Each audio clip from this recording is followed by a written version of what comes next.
This week's featured installation by Penrith Solar Center is in Castle Hill, New South Wales. A few years ago we installed the Enphase solar system, and today we're back to install two Enphase IQ5P batteries. Our battery crew today is led by CEC qualified electrician Blake and his apprentice Dan. Due to a lack of space on the switchboard side of the home, the batteries were located on the other side of the property. This involved getting cables up to the veranda roof and over and down the far side of the garage. Here's Blake preparing to install the system controller and adding silicone to the brickwork to ensure a weatherproof seal. Then the cables can be fed through the system controller housing, pushed against the silicone for a weatherproof seal, and the housing fixed to the brickwork with screws.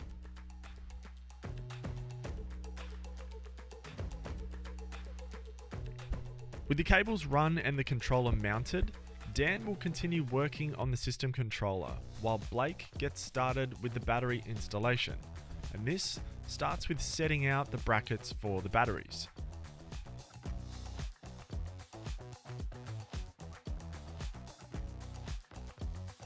So because we've got a single skin brick, we're just going to mark our drill bit to how deep we're really allowed to go without punching through the back side of the wall. It's very important that we don't make a meal of it.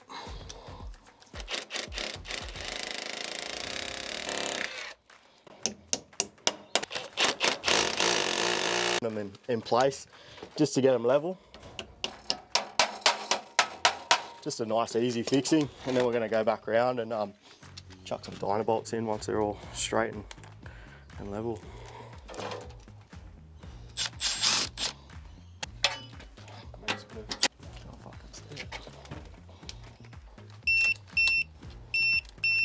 We basically just want to find the smallest point to laser off. So we're just going to go these two screw holes here. The idea is if we aim small and miss small, it'll be about 2 mil out. If we aim at one of these larger holes here, we could be 10, 15 mil out. So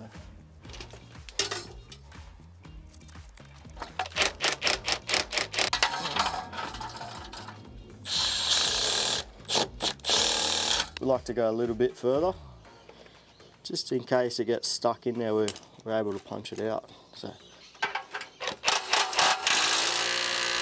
they say the best tools aren't yours. When in doubt, use your apprentice's hammer. The actual reasoning we're doing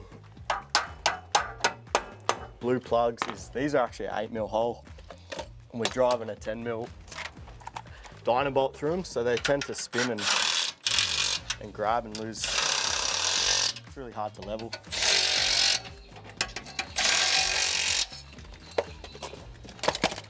You can see I'm super fast, so I got just a bit of gal spray, mate, just to stop the surface rust getting onto the bolt.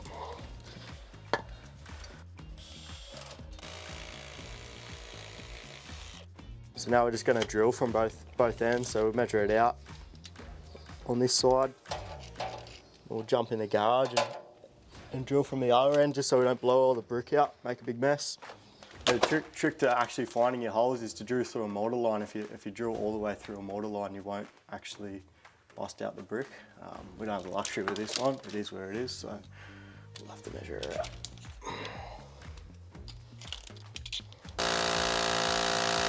And then we're just going to go halfway and then halfway again, just so we don't blow out the brick.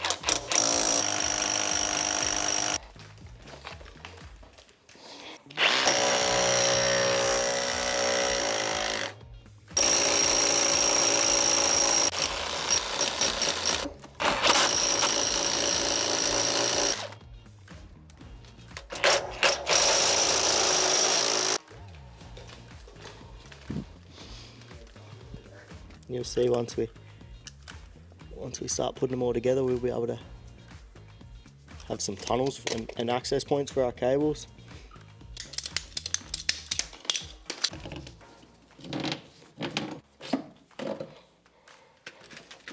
Yeah, I've got conduits coming out. It's probably a little bit to the back of the house more, mate. There's 2 conduits. That's it. All right, can you see the next one? Yeah, that's it for me. And then next one, please.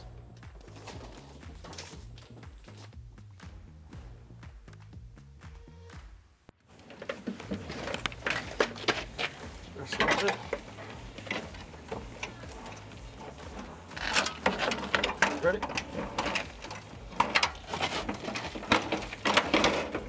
In? Yep, it's in.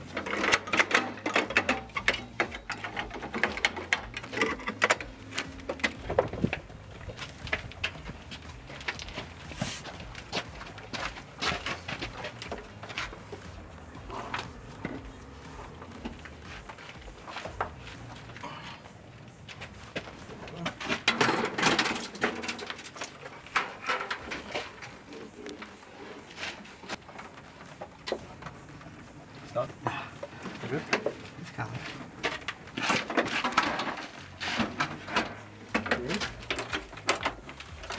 Yeah, last couple of terminations.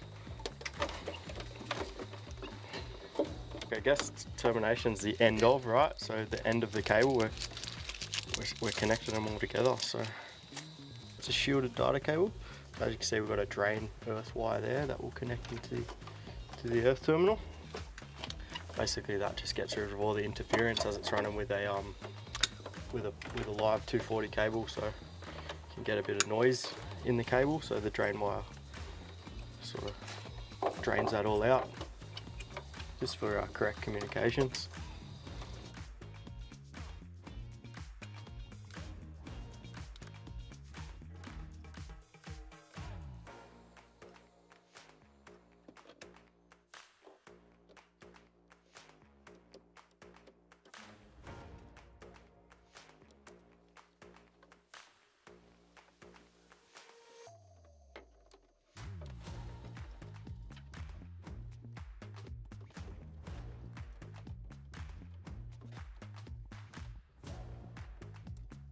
You make me look bad in front of my friends. Tell me, I got 2 data cables to do.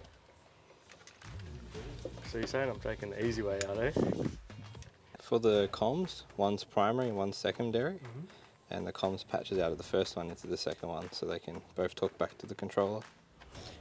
Just fire sealant, just to seal the penetration where the cables come through at the back.